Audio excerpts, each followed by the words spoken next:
യേശു ആരിലും വലിയവൻ വലിയവൻ. യേശു യേശു ആരിലും വലിയവൻ വലിയവൻ. ആരിലും വലിയവൻ വലിയവൻ. സൗഖ്യദായകൻ പാപമോചകൻ. സൗഖ്യദായകൻ പാപമോചകൻ. യേശുവേകരക്ഷകൻ.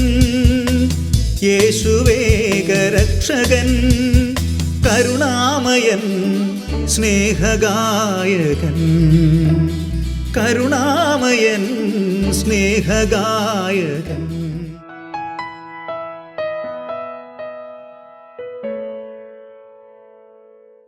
ഹല്ലേലൂയ. യേശുവേ നന്ദി, യേശുവേ സ്തോത്രം. യേശുവിൽ പ്രിയപ്പെട്ടവരെ, കർത്താവ് നമ്മുടെ മേൽ നിരന്തരം ചൊരിയുന്ന അനുഗ്രഹങ്ങൾക്കും കൃപകൾക്കും എല്ലാം നമുക്ക് നന്ദി പറയാം. നമ്മുടെ ജീവിത ഭാരങ്ങളും വിഷമങ്ങളും സങ്കടങ്ങളും ആവശ്യങ്ങളെല്ലാം ദൈവസന്നിധിയിൽ നമുക്ക് സമർപ്പിക്കാം. ഉറപ്പായിട്ടും ദൈവം നമ്മെ സഹായിക്കും. നമ്മുടെ ഞെരുക്കങ്ങളും വേദനകളും കർത്താവ് കാണുന്നുണ്ട്. കർത്താവ് അവയ്ക്കെല്ലാം ഒരു പരിഹാരമുണ്ടാക്കി തരും. ഉറപ്പാണ്, ദൈവം നമ്മളെ ഒരിക്കലും ഉപേക്ഷിക്കത്തില്ല. കർത്താവ് എൻ്റെ ഇടയനാണ്, എനിക്കൊന്നിനും കുറവുണ്ടാകത്തില്ല. കർത്താവ് എൻ്റെ ഇടയനാണ്. കർത്താവ് എന്നെ വഴി നടത്തും. കർത്താവ് എന്നെ സഹായിക്കും. കർത്താവ് എന്നെ ഉപേക്ഷിക്കത്തില്ല. എന്നെ സഹായിക്കുന്ന എൻ്റെ ദൈവം എൻ്റെ കൂടെയുണ്ട്. ഹല്ലേലൂയ. ഈ ഒരു വലിയ വിശ്വാസം നമുക്ക് ലഭിക്കാൻ വേണ്ടി ഒന്ന് സ്തുതിച്ച് പ്രാർത്ഥിക്കാം. ഹല്ലേലൂയ. പരിശുദ്ധാത്മാവേ, ഞങ്ങളുടെ വിശ്വാസത്തെ വർദ്ധിപ്പിക്കണമേ. ദൈവാത്മാവേ, ഞങ്ങളുടെ വിശ്വാസത്തെ ഉണർത്തണമേ. പരിശുദ്ധാത്മാവേ, ആത്മാവിന് ബലവും മനസ്സിന് ശക്തി നൽകണമേ. പരിശുദ്ധാത്മാവേ, പരിശുദ്ധാത്മാവേ, പ്രതികൂലങ്ങളെ അതിജീവിക്കാൻ കരുത്തു നൽകണമേ. എല്ലാവിധ നിരാശകളും ദുഃഖങ്ങളും ഭയങ്ങളും ഭാരങ്ങളും ഞങ്ങളെ വിട്ടുമാറട്ടെ. പരിശുദ്ധാത്മാവേ നന്ദി, പരിശുദ്ധാത്മാവേ സ്തുതി, പരിശുദ്ധാത്മാവേ ആരാധന. ഹല്ലേലൂയ. പ്രഭാഷകന്റെ പുസ്തകത്തിൽ 15-ാം അധ്യായത്തിൻ്റെ 14-15 വചനങ്ങൾ. ആദിയിൽ കർത്താവ് മനുഷ്യനെ സൃഷ്ടിച്ചു, അവന് സ്വാതന്ത്ര്യം നൽകി. ദൈവം മനുഷ്യനെ സൃഷ്ടിച്ചു, അവന് പൂർണ്ണമായ സ്വാതന്ത്ര്യം നൽകി. അപ്പോൾ ദൈവം നമുക്ക് സ്വാതന്ത്ര്യം നൽകിയിട്ടുണ്ട്. ആ സ്വാതന്ത്ര്യം എങ്ങനെ വിനിയോഗിക്കണമെന്നുള്ളത് നമ്മുടെ ഓരോരുത്തരുടെയും തീരുമാനമാണ്. വിശ്വസ്തതാപൂർവം പ്രവർത്തിക്കണമോ വേണ്ടായോ എന്ന് തീരുമാനിക്കേണ്ടത് നീയാണ്. മനസ്സ് വെച്ചാൽ നിനക്ക് കൽപ്പനകൾ പാലിക്കാൻ സാധിക്കും. അപ്പൊ ദൈവം നമുക്ക് സ്വാതന്ത്ര്യം തന്നിട്ടുണ്ട്. ഈ സ്വാതന്ത്ര്യം പലപ്പോഴും മനുഷ്യൻ ദുർവിനിയോഗം ചെയ്യുന്നു. എല്ലാവരും ആഗ്രഹിക്കുന്നത് സ്വാതന്ത്ര്യമാണ്. പ്രത്യേകിച്ച് കുടുംബങ്ങളിൽ കുട്ടികൾ ആഗ്രഹിക്കുന്നത് സ്വാതന്ത്ര്യമാണ്. ആരും നിയന്ത്രിക്കാൻ വേണ്ട, ഞങ്ങളുടെ ഇഷ്ടം പോലെ ചെയ്യും. സ്വാതന്ത്ര്യം ആഗ്രഹിക്കുന്ന കുട്ടികൾ. യുവതി യുവാക്കന്മാർ ആഗ്രഹിക്കുന്നത് സ്വാതന്ത്ര്യമാണ്. മാതാപിതാക്കന്മാര്, ഗുരുക്കന്മാര്, മുതിർന്നവര് നല്ലത് പറഞ്ഞു കൊടുത്താല്, പോകേണ്ട വഴികൾ പറഞ്ഞു കൊടുത്താല്, അല്ലെ വിലക്കേണ്ട കാര്യങ്ങൾ വിലക്കിയാൽ അവർക്കത് ഉൾക്കൊള്ളാൻ സാധിക്കുന്നില്ല. അവരാഗ്രഹിക്കുന്നത് സ്വാതന്ത്ര്യമാണ്. ഈ സ്വാതന്ത്ര്യം എന്ന് പറയുന്നത് നമുക്ക് തോന്നുന്നത് പോലെ പ്രവർത്തിക്കുക, നമുക്ക് ഇഷ്ടമുള്ളതുപോലെ ജീവിക്കുക, അതല്ല സ്വാതന്ത്ര്യം. എത്രയോ യുവതി യുവാക്കന്മാര് അമിതമായ സ്വാതന്ത്ര്യം ഉപയോഗിച്ചുകൊണ്ട് ജീവിക്കുന്നു.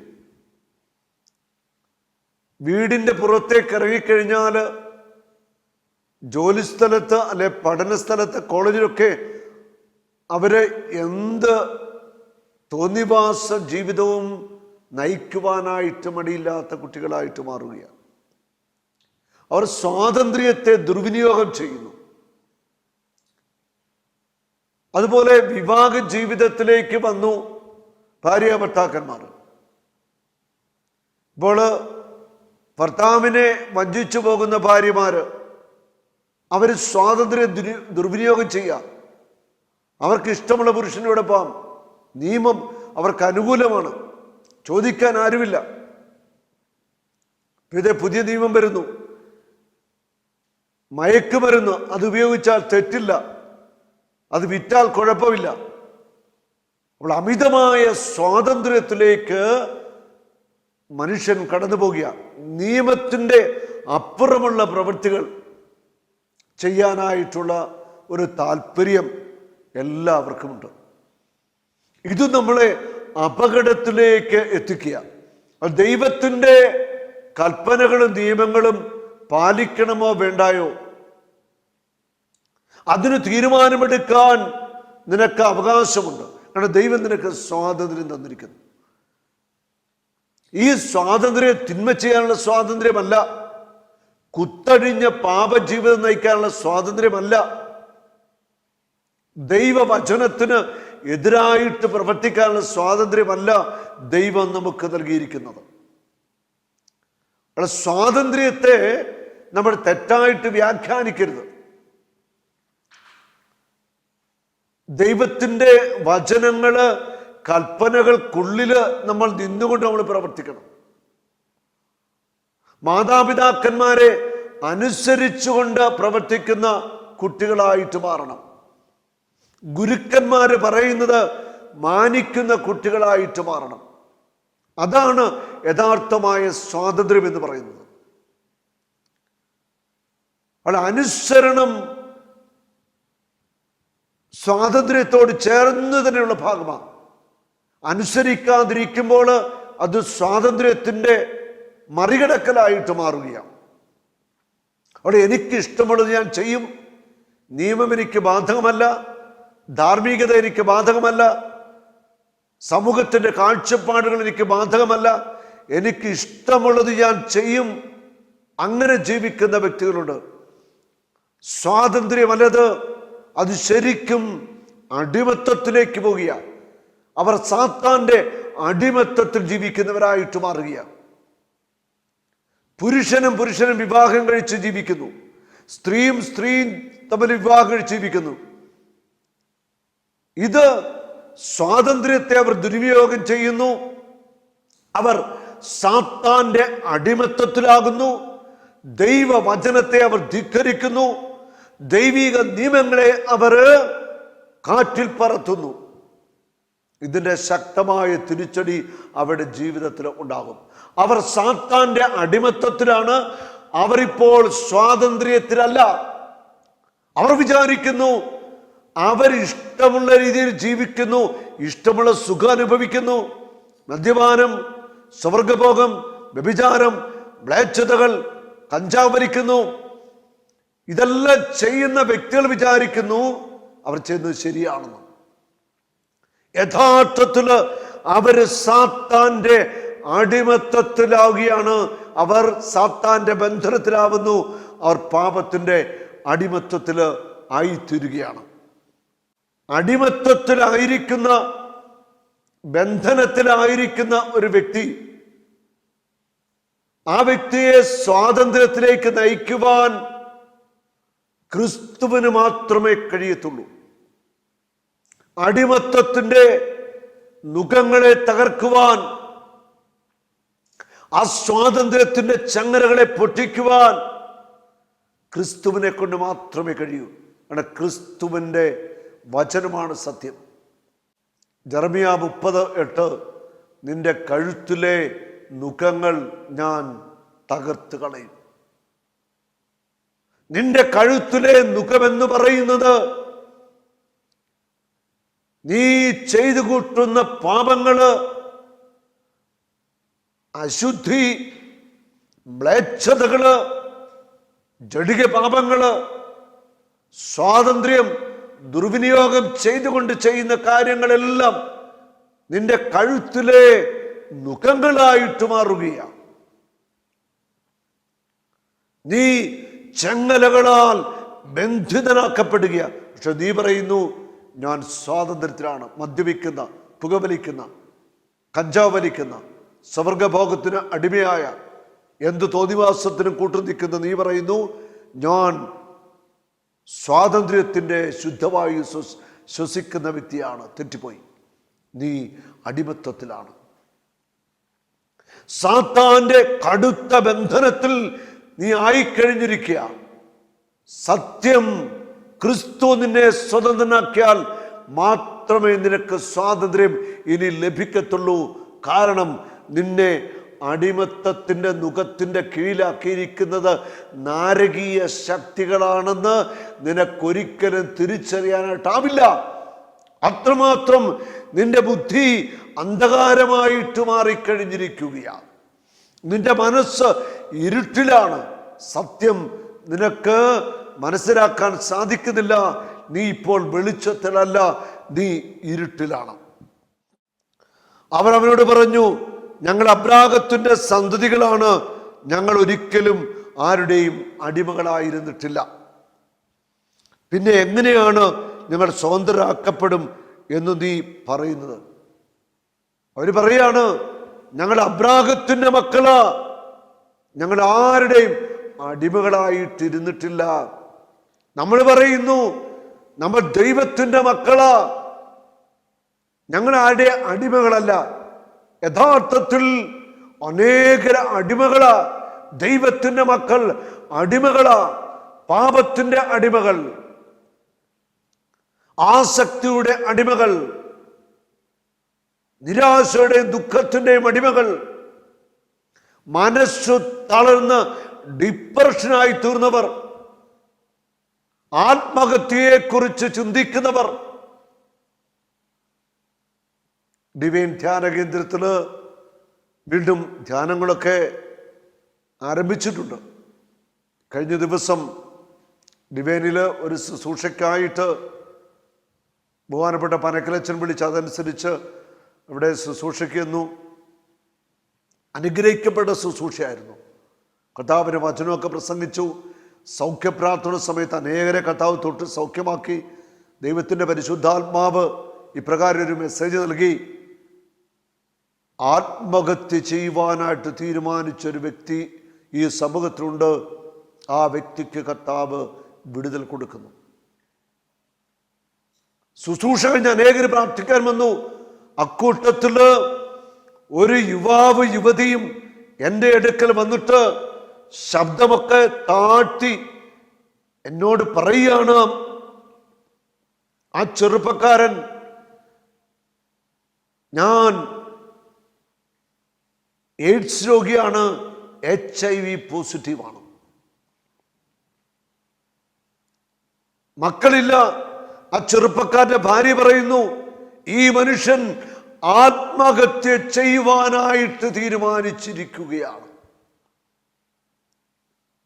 നോക്കൂ, മനസ്സിന്റെ താളം തെറ്റിയെന്ന് പറയാം. ഡിപ്രഷനായി, മനസ്സ് തകർന്നു. പാപത്തിന്റെ സുഖമനുഭവിക്കാൻ സ്വാതന്ത്ര്യം ഉപയോഗിച്ചു. ദുസ്വാതന്ത്ര്യം. എല്ലാ വേലിക്കെട്ടുകളും തകർത്തുകൊണ്ട് സ്വാതന്ത്ര്യത്തെ ഉപയോഗിച്ചു. വ്യഭിചാരം, സ്വർഗഭോഗം, മ്ലേച്ഛപാപങ്ങൾ. ഇന്ന് HIV പോസിറ്റീവാണ്. മുൻപിൽ മരണം. മരണത്തിൻ്റെ കരങ്ങള് ആ വ്യക്തിയെ പിടിച്ചിരിക്കുകയാണ്. വൈദ്യശാസ്ത്രത്തിന് പോലും പൂർണ്ണമായിട്ട് സുഖപ്പെടുത്താൻ പറ്റാത്ത രോഗമാണ്. ഉണ്ടോ? സ്വാതന്ത്ര്യം ദുരുപയോഗിച്ചതിൻ്റെ തിക്തഫലം ആ ചെറുപ്പക്കാരൻ അനുഭവിക്കുക. എന്നോട് പറയുകയാണ് മനുഷ്യൻ, ഞാൻ ആത്മഹത്യ ചെയ്യുവാനായിട്ട് തീരുമാനിച്ചിരിക്കുകയാണ്. അല്പസമയം ഞാൻ സംസാരിച്ചു. ഞാൻ പറഞ്ഞു, അങ്ങനെ ചിന്തിക്കരുത്. കർത്താവ് നിന്റെ ജീവിതം ഏറ്റെടുത്തു കഴിഞ്ഞു, നിനക്ക് വിടുതൽ നൽകും. അല്പസമയം സംസാരിച്ച് ആ മകന് വേണ്ടി ഞാൻ പ്രാർത്ഥിച്ചു. അവനും ദൈവത്തിന്റെ മകനല്ലേ? അതെ. ഇവിടെ പറയുന്നു, ഞങ്ങൾ അബ്രാഹത്തിന്റെ സന്തതികളാ, ഞങ്ങൾ ആരുടെയും അടിമകളായിരുന്നില്ല, ഞാനും നിങ്ങളുടെ ദൈവത്തിന്റെ മക്കളാ. പക്ഷെ ദൈവത്തിന്റെ മക്കളിൽ അനേകരിന്ന് സാത്താന്റെ അടിമത്തത്തിലാ, സാത്താന്റെ ബന്ധനത്തിലാ, അടിമകളാ. നിഷേധിക്കാൻ പറ്റുമോ? പറ്റത്തില്ല. അനേകർ സാത്താൻ ചെങ്ങലക്കിട്ട് പൂട്ടി അവന്റെ സ്വന്തമാക്കി വെച്ചിരിക്കുക. മനസ്സിൽ ഇരുട്ട്, ചിന്തകളിൽ ഇരുട്ട്, ബുദ്ധിയിൽ ഇരുട്ട്, ബുദ്ധിയിൽ തിന്മ, ജഡികതയ്ക്ക് അടിമപ്പെട്ട് കുത്തഴിഞ്ഞ ജീവിതം നയിക്കുന്നു. ഇതല്ല സ്വാതന്ത്ര്യം. യഥാർത്ഥ സ്വാതന്ത്ര്യം എന്ന് പറയുന്നത് അത് പരിശുദ്ധാത്മാവ് നമുക്ക് തരണം. ദൈവത്തിന്റെ ആത്മാവ് നമ്മളെ ഉള്ളിൽ വസിച്ചുകൊണ്ട് നമ്മളെ നയിക്കുന്നതാണ് യഥാർത്ഥ സ്വാതന്ത്ര്യം. പരിശുദ്ധാത്മാവ് നയിക്കുന്നത് സ്വാതന്ത്ര്യത്തിലേക്കാണ്. ഹല്ലേലൂയ. കാറ്റ് എവിടെ നിന്ന് വരുന്നെന്നോ എവിടേക്ക് പോകുന്നെന്നോ അറിയുന്നില്ല. കാറ്റ് വരും, കാറ്റിനാൽ നയിക്കപ്പെടുക. അതാണ് യഥാർത്ഥ സ്വാതന്ത്ര്യം. ദൈവത്തിൻ്റെ വചനമനുസരിച്ച്, പരിശുദ്ധാത്മാവിൻ്റെ ഇഷ്ടമനുസരിച്ച് നമ്മൾ മുൻപോട്ട് ജീവിച്ചു. അതാണ് യഥാർത്ഥ സ്വാതന്ത്ര്യത്തിലുള്ള ജീവിതം. അല്ലാത്ത ജീവിതം അടിമത്തത്തിലുള്ള ജീവിതം തന്നെയാണ്.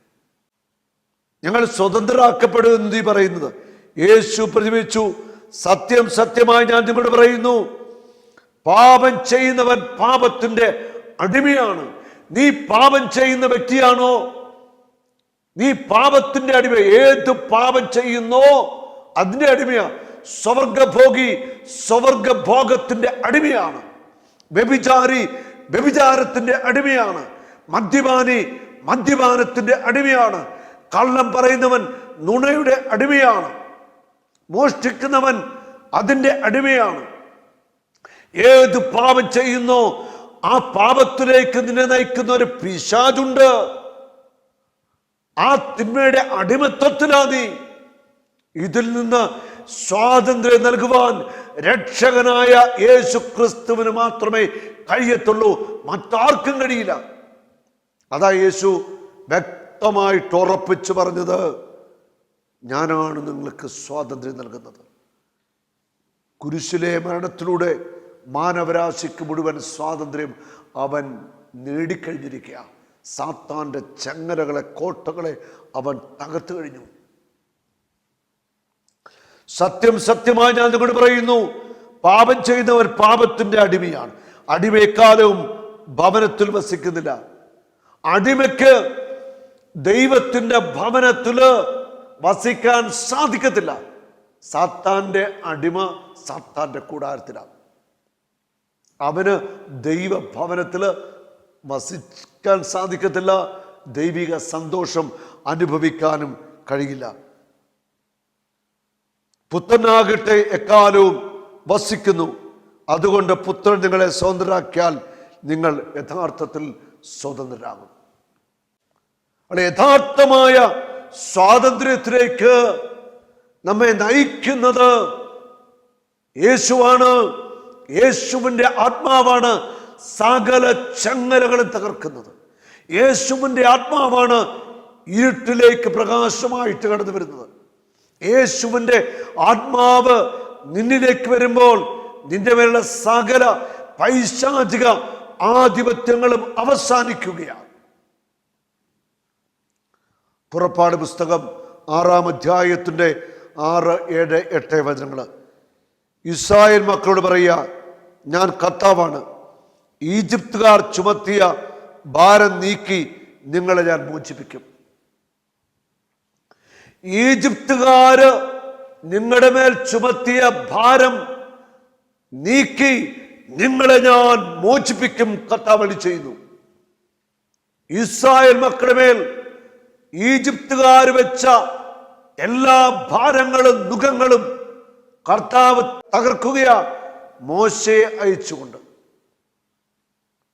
സാത്താന്റെ അടിമത്തത്തിലായിരുന്ന മാനവരാശിയെ വിടുവിക്കാനായിട്ട് ദൈവപിതാവ് രക്ഷകനായ ക്രിസ്തുവിനെ അയച്ചു. ഈജിപ്തിന്റെ അടിമത്തത്തിൽ നിന്ന് ദൈവം അവരെ മോചിപ്പിക്കാനായിട്ട് തീരുമാനമെടുത്തു. അവിടെ എല്ലാ ഭാരവും നീക്കി ഞാൻ അവരെ മോചിപ്പിക്കും. നിങ്ങളുടെ അടിമത്തത്തിൽ നിന്ന് നിങ്ങളെ ഞാൻ സ്വതന്ത്രരാക്കും.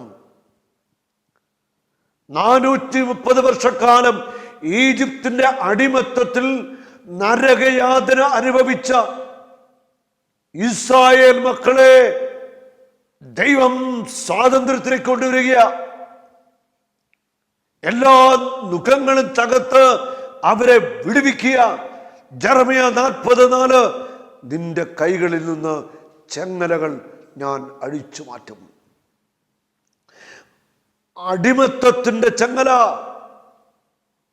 ജീവിത ഭാരത്തിന്റെ നുഖങ്ങൾ, പീഡനങ്ങൾ, ഇതിൽ നിന്നെല്ലാം ഇസ്രായേൽ ജനത്തെ ദൈവം മോചിപ്പിച്ചു.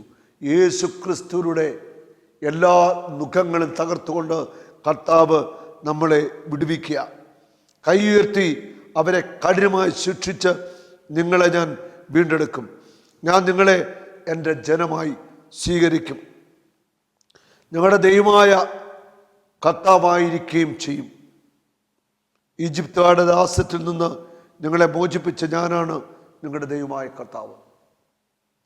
ഈജിപ്തുകാരുടെ ദാസ്യത്തിൽ നിന്ന് ഞാൻ നിങ്ങളെ മോചിപ്പിക്കും. എല്ലാ കെട്ടുകളും ഞാൻ പൊട്ടിക്കും. എല്ലാ ഭാരങ്ങളും നീക്കിക്കൊണ്ട് ദൈവം തൻ്റെ ജനത്തെ മോചിപ്പിച്ച് കാനാൻ ദേശത്ത് കൊണ്ടുവന്നു. സാത്താന്റെ അടിമത്തത്തിലായിരിക്കുന്ന ദൈവത്തിൻ്റെ സ്വന്തം ജനത്തെ വിടുവിക്കുവാനായിട്ട് ദൈവം ആഗ്രഹിക്കുന്നു. അതിനുവേണ്ടി ദൈവത്തിൻ്റെ വചനം ശക്തമായിട്ട് ലോകമാസകലം പ്രഘോഷിക്കപ്പെടണം.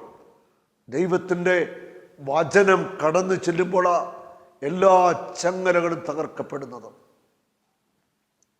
സാത്താന്റെ ദുഃഖങ്ങൾ തകരുന്നത് വചനം കടന്നു വരുമ്പോഴാണ്. ബുദ്ധിയിലെ അന്ധകാരം മാറുന്നത് ദൈവത്തിന്റെ വചനം കടന്നു വരുമ്പോഴാണ്. അത് ശക്തമായിട്ട് ദൈവത്തിന്റെ വചനം ലോകമാസകലം പ്രഘോഷിക്കപ്പെടണം. അതിലൂടെ മാത്രമേ യഥാർത്ഥമായ സ്വാതന്ത്ര്യം മാനവരാശിക്ക് ലഭിക്കത്തുള്ളൂ. ഹല്ലേലൂയ. നിനക്ക് തിരഞ്ഞെടുക്കാൻ സ്വാതന്ത്ര്യമുണ്ട്. ജീവൻ വേണമോ മരണം വേണമോ തിരഞ്ഞെടുക്കാം.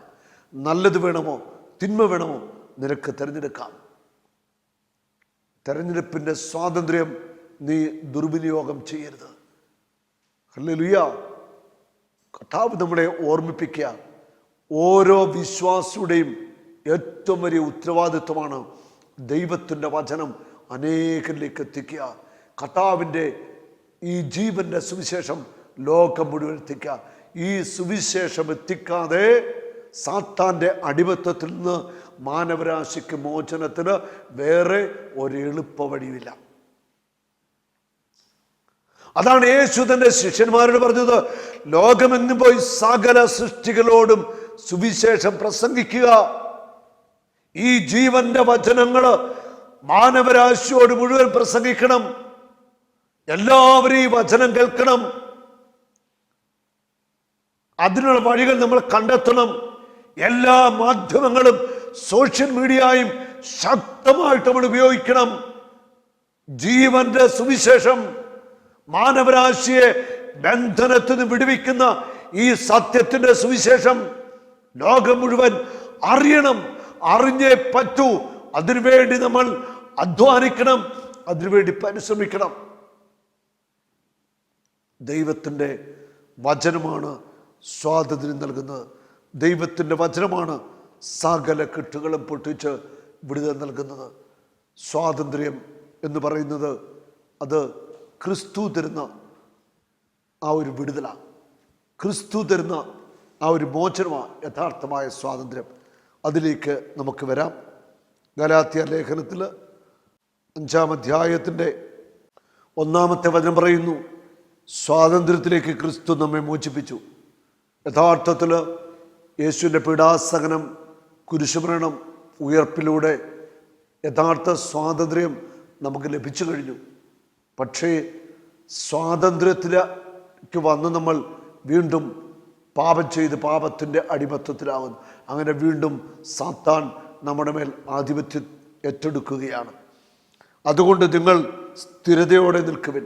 ദൈവത്തിൻ്റെ വചനത്തിൽ, കൂദാശ ജീവിതത്തിൽ, പ്രാർത്ഥനയിൽ സ്ഥിരതയോടെ നിൽക്കുവിൻ. അപ്പോൾ സാത്താൻ നിങ്ങളെ കീഴ്പ്പെടുത്തില്ല. അടിമത്തത്തിൻ്റെ നുകത്തിന് ഇനി നിങ്ങൾ വിധേയരാകരുത്. സാത്താൻ്റെ അടിമത്തത്തിലേക്ക് വീഴുന്ന ഒരു പാപാവസ്ഥയിലേക്കും പോകരുത്. തീഷ്ണമായി പ്രാർത്ഥിക്കാം, കർത്താവിനെ ആരാധിക്കാം, വചനം പഠിക്കാം, വചനം പ്രഘോഷിക്കാം. എല്ലാ ചങ്ങലകളും യേശുവിൻ്റെ നാമത്തിൽ തകരട്ടെ. ഒരു നിമിഷം നമുക്ക് പ്രാർത്ഥിക്കാം. കർത്താവായ യേശുവേ, അങ്ങയുടെ പരിശുദ്ധ നാമത്തിൽ പ്രാർത്ഥിക്കുന്നു. മാനവരാശിയുടെ മേൽ സാത്താനിട്ട സകല ചങ്ങലകളും തകർക്കണമേ. ദൈവജനം സാത്താൻ്റെ അടിമത്തത്തിലേക്ക് പോകുന്നു. ബുദ്ധി അന്ധകാരമായിട്ട് മാറുന്നു. പാപത്തിൻ്റെ അടിമത്തത്തിൽ കഴിയുന്ന ദൈവത്തിൻ്റെ ജനത്തെ വിടുവിക്കണമേ. സ്വയംഭോഗം, സ്വർഗഭോഗം, വ്യഭിചാരം, മ്ലേച്ഛ പാപങ്ങൾ, അശുദ്ധി, അധാർമികത ജീവിക്കുന്ന ദൈവജനത്തെ കർത്താവെ വിടുവിക്കണമേ. അങ്ങയുടെ പരിശുദ്ധാത്മാവിനെ അയക്കണമേ. സാത്താൻ്റെ എല്ലാ ചങ്ങലകളെയും തകർത്ത് ദൈവജനത്തെ യഥാർത്ഥ സ്വാതന്ത്ര്യത്തിലേക്ക് നയിക്കണമേ. കർത്താവെ, അങ്ങയുടെ രക്തം കൊണ്ട് അഭിഷേകം ചെയ്യണമേ. യേശുവേ സ്തോത്രം, യേശുവേ നന്ദി, പരിശുദ്ധാത്മാവേ നന്ദി, പരിശുദ്ധാത്മാവേ സ്തുതി. ആമേൻ. യേശുവേ യേശുവേ നീ മാത്രം ഉന്നതൻ. യേശുവേ യേശുവേ നീ മാത്രം രക്ഷകൻ.